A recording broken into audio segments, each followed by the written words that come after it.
तो स्टूडेंट्स, इस वीडियो में आप Bihar board class 12th maths examination 2011 में पूछे गए सभी सब्जेक्टिव क्वेश्चंस का सॉल्यूशन देखेंगे।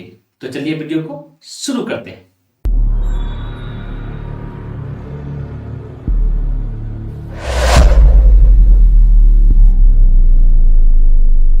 तो स्टूडेंट्स, जैसा कि आप देख रहे हैं, ये जो क्वेश्चन है कि सिद्ध करें कि 0 to π/2 log sin x dx equal to -π/2 log 2। ये जो क्वेश्चन है बिहार बोर्ड में 2011 में 7 नंबर का पूछा गया था और ये एक बार नहीं है। इसी तरह से 7 नंबर, 6 नंबर, 5 नंबर का कई बार पूछा जा चुका है बिहार बोर्ड में, लगभग 4-5 बार।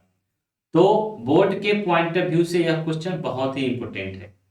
तो चलिए हम इस क्वेश्चन को सोल्व करते हैं। कैसे हम इसको प्रूव करेंगे?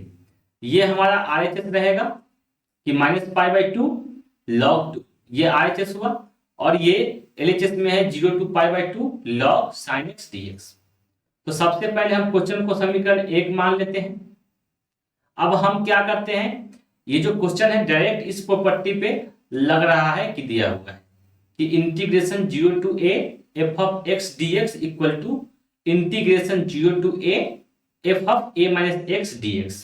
हम सीधे इस प्रॉपर्टी को जब यहाँ पे अप्लाई करेंगे तो ये जो एंगल में x दिया हुआ है उसके जगह पे a minus x लिखेंगे, बट a के जगह पे π/2 है तो π/2 minus x हमने लिख दिया। अब जैसे ही लिखा मैंने तो ये फॉर्मूला बन गया sin π/2 minus x dx वाला। sin π/2 minus x dx equal to cos x होता है, dx तो अपनी जगह पे रहेगा, तो हमने cos x लिख दिया यहाँ पे। अब देखिए, इसको हम समीकरण 2 मान लेते हैं। इसके बाद समीकरण 1 और समीकरण 2 दोनों को ऐड कर देते हैं। जब दोनों को ऐड करेंगे तो इधर लेफ्ट में भी i है, इधर भी i है, तो i प्लस i क्या हो जाएगा 2i, तो 2y लिख दिए। और यहाँ 0 से π/2 है, यहाँ भी 0 से π/2 है, तो दोनों जगह पे जब 0 से π/2 है, इंटीग्रेशन का लिमिट भी सेम है, तो उसको कॉमन ले लेते हैं और डायरेक्ट इसको और इसको ऐड कर देते हैं दोनों को। तो दोनों को ऐड किए तो log sin x plus log cos x हो गया। अब हम क्या करेंगे, यहाँ पे कुछ नहीं करेंगे, थोड़ा इसको मिटाते हैं। अब हम यहाँ पे क्या करेंगे कि 2i तो अपने जगह पे सेम रहेगा और यहाँ पे एक log का बेसिक फार्मूला अप्लाई हो जाएगा। कौन सा फार्मूला? एक फार्मूला हम लोग पढ़े हैं कि log x plus log y equal to log xy। इसका उल्टा हम लोग पढ़े होंगे, एलएचएस में ये रहा होगा, आरएचएस में ये रहा होगा, बट हमने उल्टा इसलिए लिखा क्योंकि क्वेश्चन में उल्टा ही लिखा हुआ है। इस पे है फार्मूला का, एलएचएस पे अभी है क्वेश्चन, तो हमने उल्टा ही लिख दिया फार्मूला को। हम ऐसे पढ़े होंगे कि log x plus log xy equal to log x plus log y, but question में दिया हुआ है log x plus log y, तो इसको हम इस फॉर्मेट में भी लिख सकते हैं कि log xy। तो उसी प्रकार हमने यहाँ पे अप्लाई कर दिया, log xy हो गया, x के जगह पे sin, y के जगह पे cos।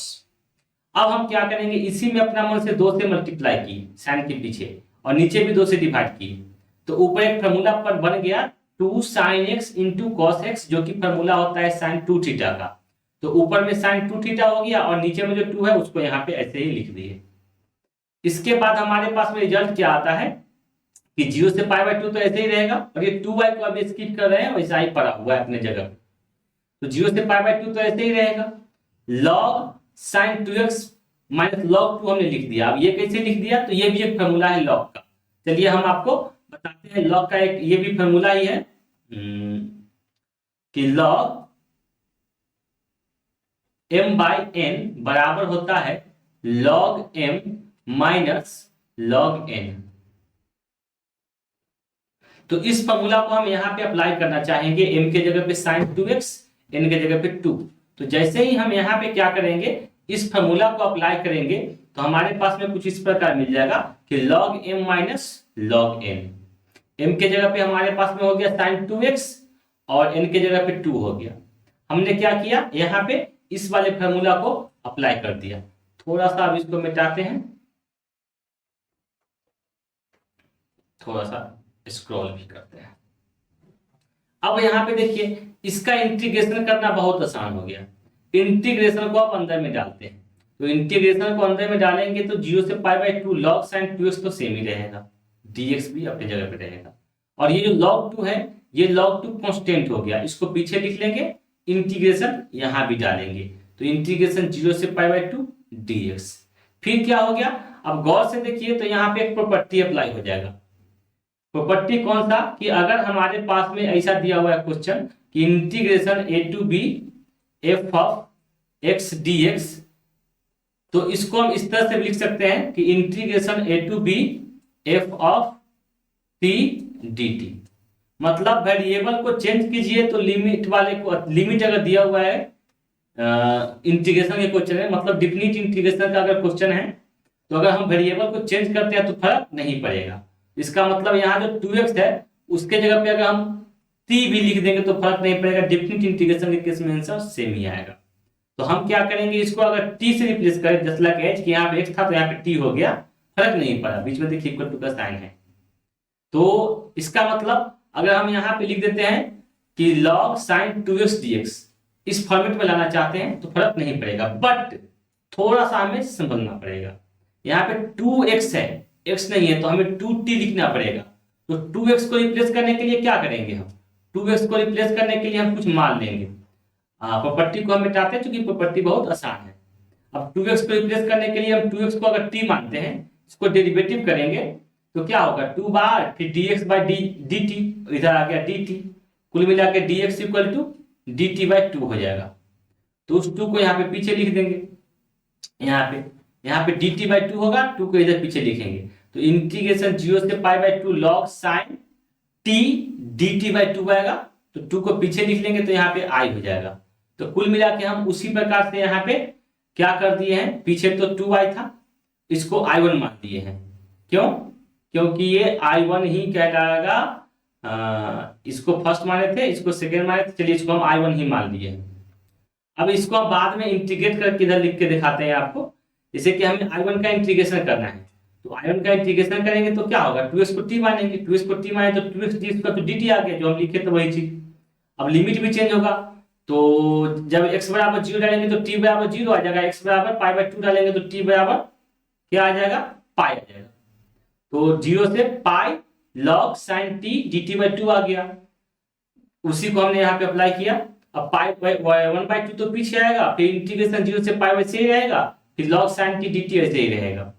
अब क्या करेंगे, हम कुछ नहीं करेंगे, अब यहाँ पे हम क्या करते हैं, 0 से पाई है और log sin t dt है, तो यहाँ देखिए log sin 2 into pi by 2 minus t लिख दिया मैंने। अब यहाँ जब इसको मैंने लिखा इक्वल टू में sin t लिखा, क्यों, log sin t, क्योंकि 2 से 2 कट गया, अब बच गया sin pi minus T, sin pi minus theta होता है sin थीटा, तो sin थीटा हमने लिख दिया। इसके बाद क्या होगा, ये 2 से 2 भी कट गया, 0 से pi by 2 log sin t dt रहेगा। उसके बाद देखिए ये जो प्रॉपर्टी हम लोग जानते हैं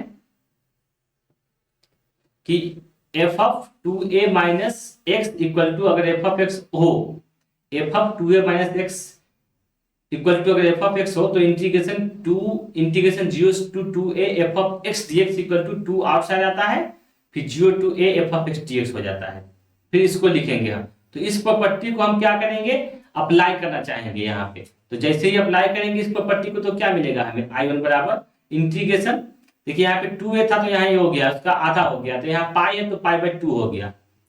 ओके, चूंकि हमें इस प्रॉपर्टी पे ये क्वेश्चन दिख रहा है, जैसे ही अप्लाई करेंगे तो 0 से pi by 2 log sin t dt मिलेगा, उसके बाद 0 से pi by 2 log sin t dt को हम sin x dx लिख सकते हैं, जो प्रॉपर्टी हम पहले ही बता चुके हैं। ये i के बराबर हो गया, अब इसके जगह पे हम i लिखेंगे।